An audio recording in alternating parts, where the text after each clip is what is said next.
Right, CC can dive onto the backside. Same thing with the R-Lot. Versus for the side of BTK, they don't have too much of necessary dives. They do have the Quantum Charge, but before that, yeah, a nice well-placed little snipe there is able to take down, almost take down the Faraga armor from Yellow. On the back, big wild charge, followed by a last insanity. Beautiful wombo combo there from Bloodthirsty Kings. These objective fights. Seems like Milo is going to be coming up. CC is shortly followed here. Ooh, yeah, Kush in a little bit of trouble down to about 50%. In comes the last insanity. Mielo able to fend the kill onto Kush. Yato finds the turtle. Now the full barrage is out. Melon finds a kill onto Moba Zane. Coldworld, very low. Joybaj gets picked off next. T with Initiator for a lot of these fights. Are you going to be able to start off with that final slash, which is going to allow Ixia to kind of put on the damage there? Oh, but we do have Kush is going to go ahead and start on this turtle on the back end. T and Moba Zane fighting. Mielo trying to put on the damage on the Kush. You do have the last insanity followed by a wild charge. The combination able to take down Kush. Another well-placed combination from BTK. That's going to go ahead and reset the turtle, but DA not through just yet. T doing a good job. He's zoning out Moba Zane, so they don't even actually have a retry for this turtle right now. Speaking of which, Joybaj on the mid right now. Devious Activity is going to need to counter if they want a chance here. So go ahead, put some damage on the Moba Zane. Does activate that head. Away by Milo, and then potentially now Milo is able to get a few kills here and there. He has the immortality. He is in the front side. You also got the wild charge there. Impact play. Yeah, big wall comes out. Full barrage is out. The rest of the Bloodthirsty Kings are going to back up. Kush alone in the back lines of BTK gets bursted down. Lots of these engagements just seem so smooth, so rehearsed. Wall up, immediate wild charge, immediate last insanity, takes down Kush without, he doesn't even know what hit him. Yellow trying to zone out. Here comes another last insanity, not able to find the target, but the Lord being ticked down. Basic does find a kill onto T. I believe this is going to be a free, which is very, very significant for an XP lane, right? Xborg, typically you do build up a lot of the tanky items or Axe into kind of the immortality that Milo has right now, probably paired up with the brute force, and he's dealing tons of damage so far, being so extremely annoying. BTK here setting up with Lord marching down on the top side, gets the last sanity off here. Yeah, he does not have any more. Oh, another wild charge comes in at the cost of Coldworld's life. Moba Zane comes in, heavy spin onto Joybaj, looking for a kill onto him. Melon is down. Oh my gosh, a lot of damage goes onto BTK, but the rest of DA, are they going to be able to capitalize on him? Yellow still has that immortality. Zoned out, Coldworld, it's wall, wild charge into last insanity, plus Nicolette's putting on the damage as well. Kush in a little bit of trouble here, is going to get popped up there, is getting bursted down. Yellow with another kill under his belt there. That's going to be, I believe, a 5 for him right now. 5-0-4, now stealing the purple buff while Zane goes ahead. Once again, DA, they have the Novaria, should be able to get some clear going on, but I do think the siege is going to be quite nasty to defend against. Yeah, attacking from all fronts right now. You can see one tower goes down at the mid. Big wild charge lands on the Kush. You can see Mielo putting on the damage. Nicolette, the full barrage, finding a kill onto Nicolette. This might be over for... Oh, Mielo has his well into the back lines. Looks like he got left behind. And an unfortunate heavy spin onto T. Is pushed constantly, and it's just so annoying to deal with. Yeah, and Mielo actually loses all of his Faraga armor, so he's going to have to back off. Joybaj into the back line, gets popped up. In comes Kush, looking for an opportunity. Immortality procced for Joybaj. He goes down to basic. T alone in the back line of BTK. Full barrage is out, laying waste to the damage. You can see Moba Zane goes down, and that's going to mean no retribution for BTK. The rest of Devious Activity trying to trade up positions. Another kill. Melon finds a kill onto Mielo. Nicolette comes in from the side, and Melon flickers in for another kill. That is a triple kill for top. Pressure through the mid. Mielo struggling, looking for an opportunity. You're trying to see that front line right now. Mielo heading up the front. Coldworld with the concealed play on the side. Here comes a big wild charge, and a flicker finds a connection on the Devious Activity. T in trouble. Full barrage is out, but they close the distance too quickly onto Melon. He's heavy spinned against the wall.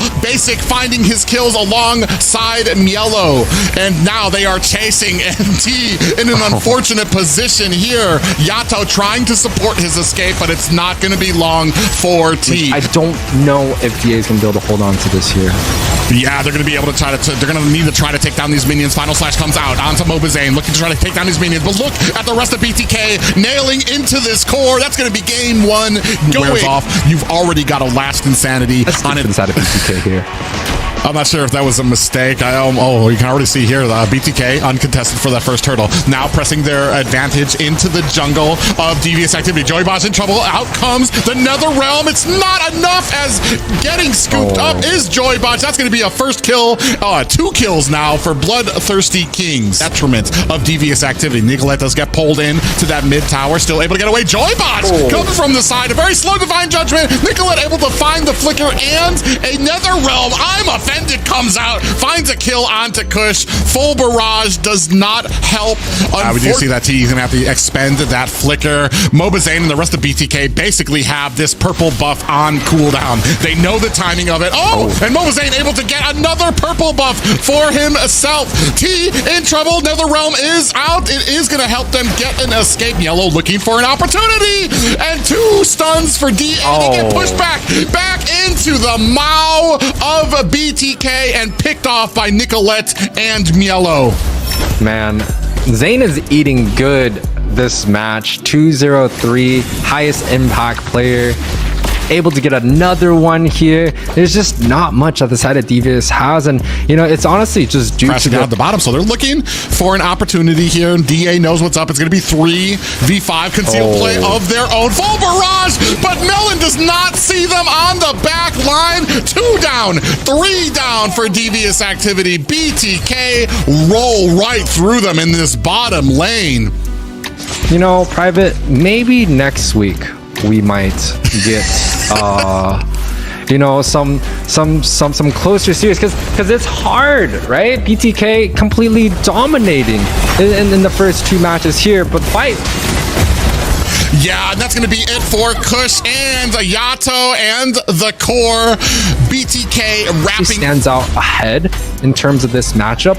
It just depends on how they can execute this match.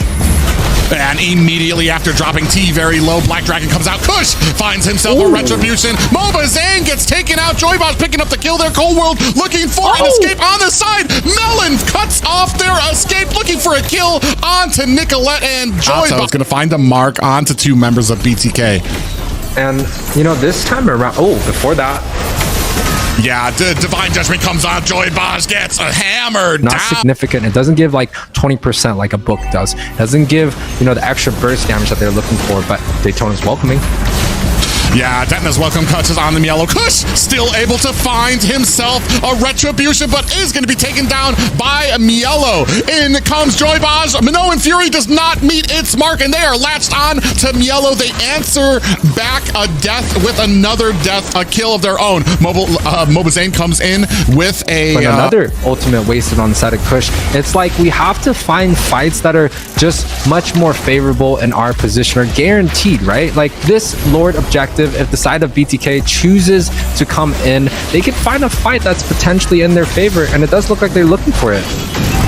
Yeah, they're going to be able to possibly get this. Mobazane gets the Lord, and from the side, Basic coming in with a speedy light wheel, laying on the damage. Down goes Melon, now setting his sights onto Joyboss, laying in more auto attacks. Is not able to find it, but he is going to be able to find a kill on to T. Another 3-0 advantage for the side of BTK as they sweep through this mid game. It's only 10 minutes in, but now BTK already with a substantial gold lead in their favor. And you talked about it, right? The gold lead that BTK had in the first 2 games, they just stepped the pedal on the gas and they never let go. But DA unable to convert any of their gold lead. Even with that strategy that was still positive on their end, the wild element of the Lord knockup hit like 3-4 members and completely knocked the side of DA out of their tracks, and now Kush, you're getting picked off. Ooh, Kush is going to have to use that Detna's welcome to get away from Mobazane's bonk there. In comes the Black Dragon, popping up Kush. That might be all she wrote. Yato going to have to use that flicker to get away. Divine Judgment lands onto Mielo, and he is going to be picked apart by the entirety of BTK.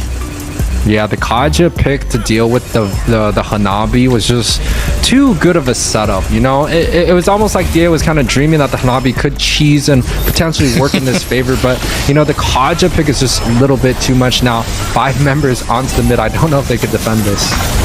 Yeah, they're trying to. Unfortunately, that's going to be Joybaj down. Yato runs for the hills, and this is going to be BTK with we have an interview with the king himself, Zayn. Hey Zayn, how you doing? They finally put me up with Zayn. I've been getting Milo too much all this time. I'm doing good. How you Thank feeling? you for asking. Feeling pretty Right good now. after that. Good? After that victory. Very, very strong coming in today. Definitely very good drafting as well as performance for all of your teammates as well. Yeah, I All mean, right, Midnight is doing a pretty good job. Yeah, you guys gave a lot of confidence to Midnight and his draft. When he comes in with the draft, do you guys just listen to him, or do you... Because he talked about you wanted to play that alpha last weekend. Most of the time we will listen to him, but if we want to have fun, like we all suggest things, but usually what Midnight says is what we usually go with. And that kind of offers you this like backbone support for your team, right? Now, on to some spicy questions. I know you pulled yourself out of that drama era, but the drama comes with you because this is NA. So first question is, your old teammate Yato said last week that you only know 3 heroes. What's the MOBA Zane's official response to that? Good luck good luck in the lower bracket, Yato. Good luck as we dropped you into the lower bracket. I love it. Now, we know all the players' cameras are in the same lobby before the games and during the game. So how was it seeing Baj and Yato again, though? It feels... I mean, I don't really mind, you know, but it's... I don't know, like, I still always talk to them, you know, like, we're decently close. We have our own little group chat of the last MSC lineup that we used to play with, so we're still a little bit close. We still always talk. And you still wish them the best, right? You're still really good friends. And what Yato said, obviously, is a friendly banter, is just trying to, you know, add some spice to our midst. And for next week's matches, if, say, in the lower bracket with Fiends versus DA, do you think DA is going to come on top? I think DA will win versus Fiends, yeah. What about Area 77 versus Night Horde? Is that tomorrow? If Night Horde takes again, if Night Horde wins against Bloodhounds and does face Area 77, what do you feel about the outcome? I think Area 77 wins that. All right, that's MOBA Zane's take on the matches next weekend. Now, everyone in the comments has, and I have been wondering as well, we haven't seen your stream lately. What's going on with that? I just wanted to take a bit of a break, you know, because ranked, a lot of the time when I play with this team, it always sends me West Coast, which I really dislike. I was actually planning to start streaming again, like, I think 2 days ago, I just streamed for the first time in like 3 weeks or something, so I plan to be coming back soon. Just been practicing and mostly just practicing and relaxing. And that's showing in your performance. Definitely congratulations again for your second Savage of the season. It's getting clipped everywhere, and are we gonna see more of Alpha in the upcoming matches? There's a good chance you do, yeah. Well, guys, look out for that. Now, whoever wins next Saturday will be the first to confirm their ticket to Vegas. How confident are you that you're going to be that team? I think all of us are extremely confident that we're going to be going to the finals, but we're still trying to take each team, you know, very seriously. But at the end of the day, I'm 100% sure that we will be in the finals. Well, I can't say on stream, but you know, we're also rooting for BTK going to the finals. So thank you for joining us today. We look forward to seeing you streaming again, Zayn, and all the best for next week's tournament. All right, thank you.